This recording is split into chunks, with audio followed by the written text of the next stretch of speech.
Hey, how you guys doing? iVacoX. Yeah, this has been a constantly requested tutorial, and I also, since we're here, I wanted to show you guys a new Jeb Door that I've been using since the sponge door stopped working. So this was the requested tutorial, which was how did I reset and use this, how does this work, this indicator. It's basically just a latch gate that has indicator lights. So this little contraption in combination with this pulse lengthener, you can pretty much use it to open and reset any door. So this green is temporary opening, and I think Monkey Wild actually showed me this one. It's the same version, a little bit more reliable, but don't really like the length of it for the same amount of delay. I think this one's more compact. It also has the output in the front, not in the back. Now you could obviously get the output here as well, so they're about equal. I'm going to be using this one for this tutorial. So first thing we need to do is build a Jeb Door, and this is the replacement Jeb Door. So I'm going to go ahead and just make a little area here for our Jeb Door. So this would be our like vault room, a little secret entranceway area.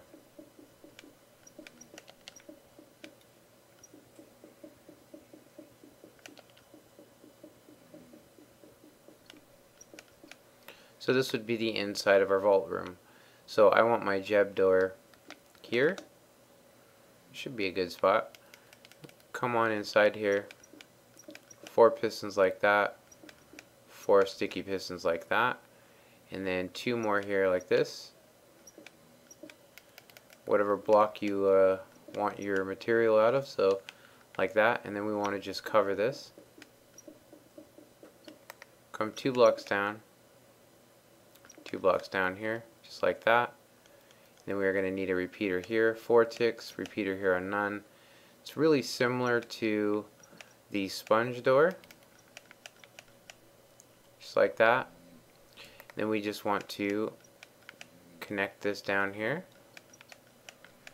and then grab our good old redstone lamps. So this should give us a decent, nice animated door. Now this one did not extend. Oh, I have this reversed. Very important to get that pulse lengthener correctly. So over this one it needs to be on that, and that should give us a really nice animated door. Let's go ahead and check it from the inside. There we go. Really quick and really smooth. So alright. So next step is to get our input for this door. So I like this particular technique. It's one of my favorites, which is to basically use a sand tower. It gives you an instant up and a delayed off. So over here I'm going to go ahead and put a torch repeater and then run. Actually, let's go ahead and bring this up one. So one higher than the door.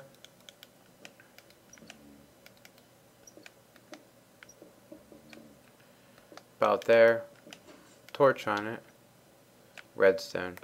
So that's going to, when it gets powered, going to open the door up for us. And then close on a delay, which is helpful. So we just need to take the redstone off of this and go ahead and connect it into that piston.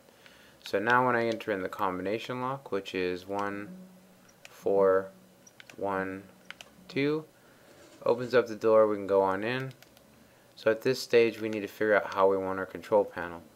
Now I myself like this look.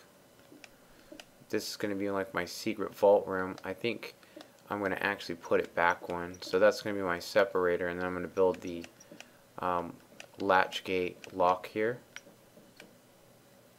So it needs to be 4 wide. I'm going to go ahead and grab red and blue.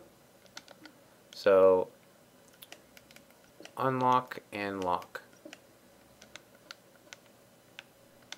Redstone lamps for our indicator lights.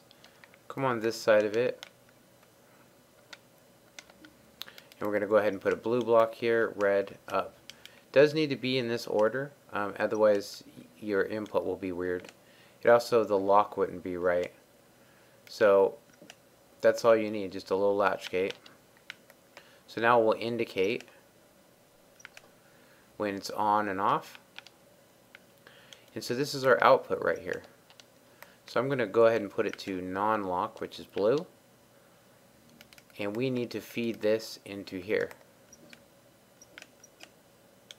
And I'm going to go ahead and just run it directly in there.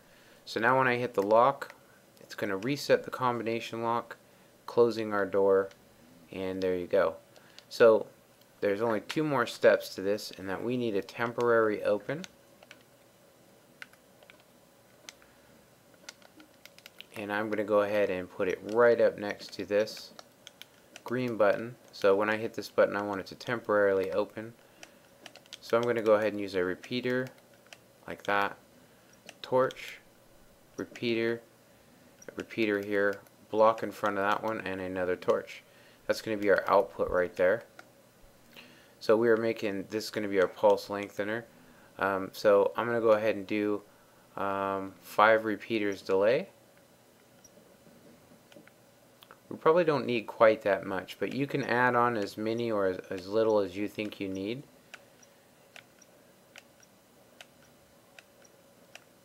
But 5 should be good.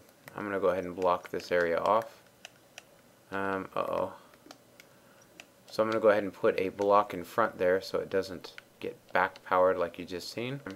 So the next step is to get the pulse lengthener hooked up to our sand tower.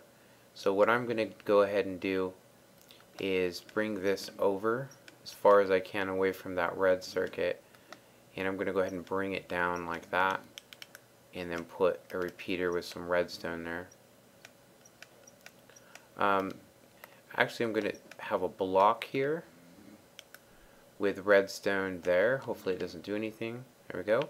So as you can see right now, the combination lock is being powered so that you cannot enter the combination lock.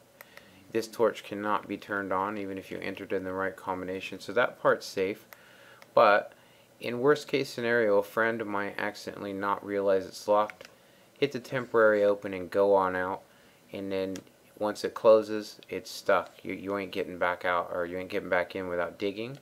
So as a safety feature, what I like to do is put a piston here, and this is going to sever the temporary disconnect. So really real simple to do, and it just needs an inverted signal basically. It just needs a torch, and then we need to power that off here. Now we do need to prevent the power there, so just a repeater like that. And so when it's locked, you can't use the temporary open. So you can see it will not send a signal. The door will stay closed, so they cannot get out unless they hit the unlock button, which completes that circuit. And then when you hit the temporary open, you can go ahead and go on out. Everything's cool. The red circuit is no longer locking up the combination lock. So that's all that you would really need. So now we can go ahead and enter in the combo. 1, 4, 1, 2. Should open us up. Come on in. Hit our lock. Closes the door behind us. And then we can go down in our monitor whenever and know nobody's coming in here. Now if you're expecting a friend, you can always unlock it, and then they can do their thing, or leave it locked. Up to you. So unlocked, and then you hit your button. And since I have this on a really heavy delay, you obviously don't need that much. If you're not planning on ever having friends coming in here, you don't even need half this repeaters here. Good 4 would do. Main reason why is because you yourself aren't lagging. So you can see that even with 4 repeaters, it gave me quite a bit. You could technically get away with even less, but that's probably perfect. So I hope you guys enjoyed this tutorial, and for the person that requested, sorry it took me so long to do it. Yeah. So anyway, comment, like, and subscribe.